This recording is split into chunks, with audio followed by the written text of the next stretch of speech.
जल्दी खाना बना दे, लेट होता है कोई के बोल हन कि बड़के आलू के बनाई दे ए खाना बटे वो कटले बताने कैसन कैसन कुल आलू लिया दे बानी बाबूजी ना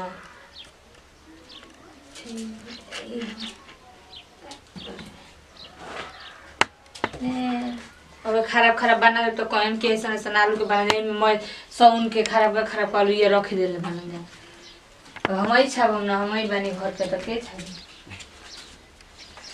अब ये कुछ बिटोर दी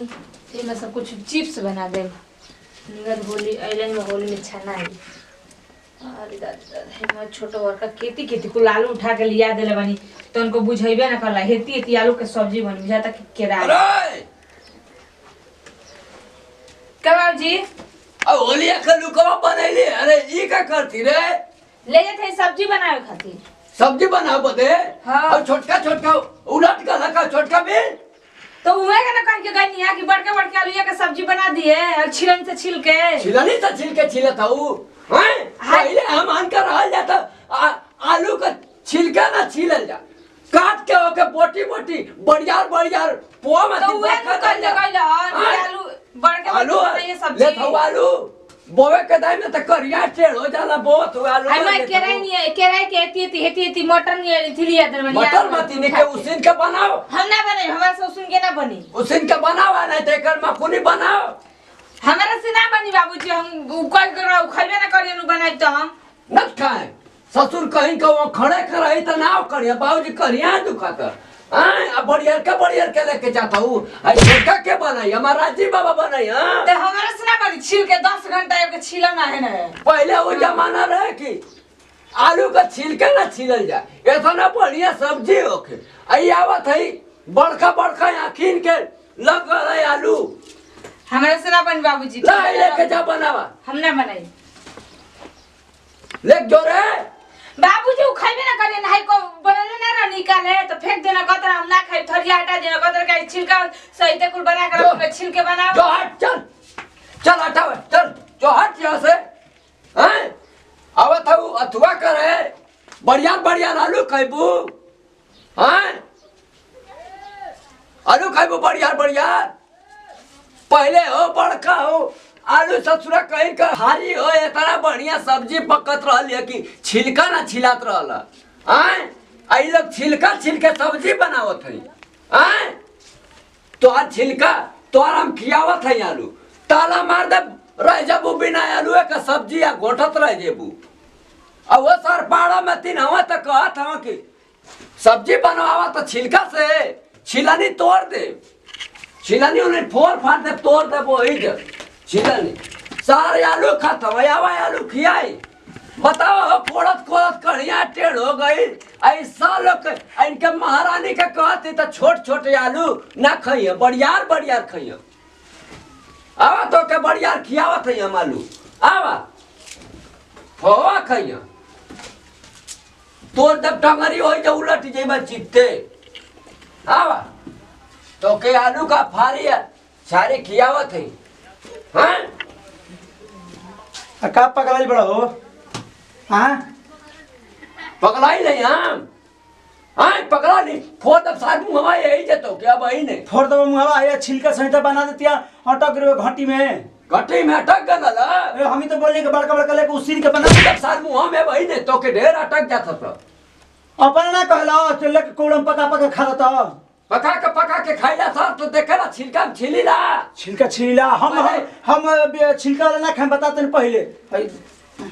बड़का आलू ना जाई बड़का आलू ना जाई हां हम लेके जाए छोटके जाई ई करे ना मन बे ना मान खातवा सार बढ़िया रे आलू भगवान करे कहते है तो सार फोड़ा हो जा तोरे मुंह में आलू खातवा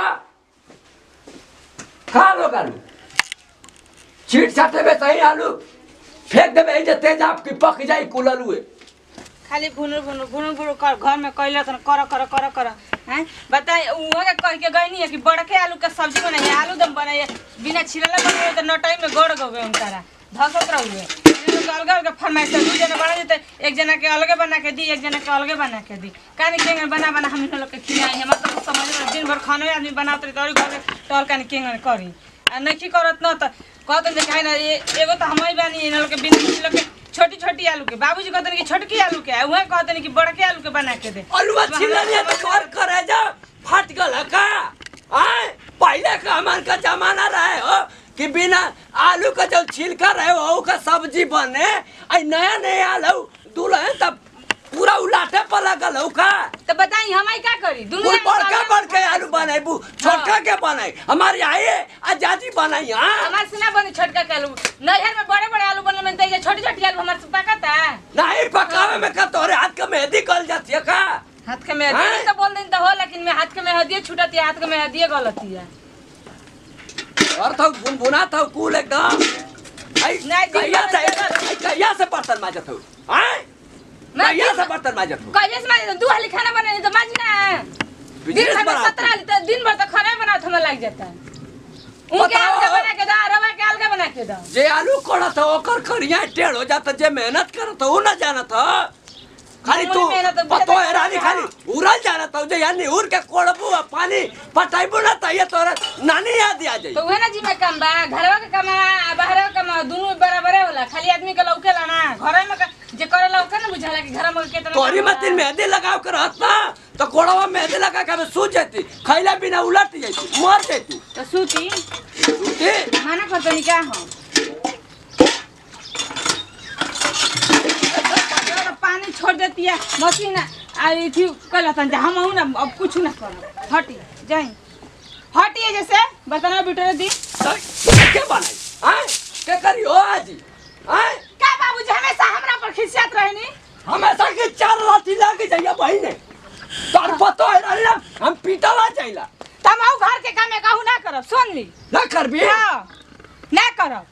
तोरे तय मत ना करबी ना करब करतनी ऊपर से हमरा के मर त मारहो कति दौड़तनी बताओ होली के दिन आइलो हम सजने के ससुरा बुकवा को लगी पूरा तेल मालिश होई पूरा मैल छूटी भाई में नहीं की का पीस के पीस के मंगनी है एक बार मंगनी है अरे मुर चलते रहिया तोरे जीभ में आग लग जाए फुका जो रे पीस के बनाई में मांगे काहे ना खाली लड़े के बाटे। ए भगवान ऐसा पतो देले से मत घरे उलट जाए। आए ई पतो है बर्बाद होई। अरे दूसरा हो के घरवा देख के सीख रे कोनो कतो ऐसा न सर पतो है मिल जाला हो कि सकून से ससुरा जियो ना पाइला खाओ ना पाइला और दूसरे के घर का इतना सकून से कोनो कोनो मेहरारू इयान पड़े लगत है का मर्दवा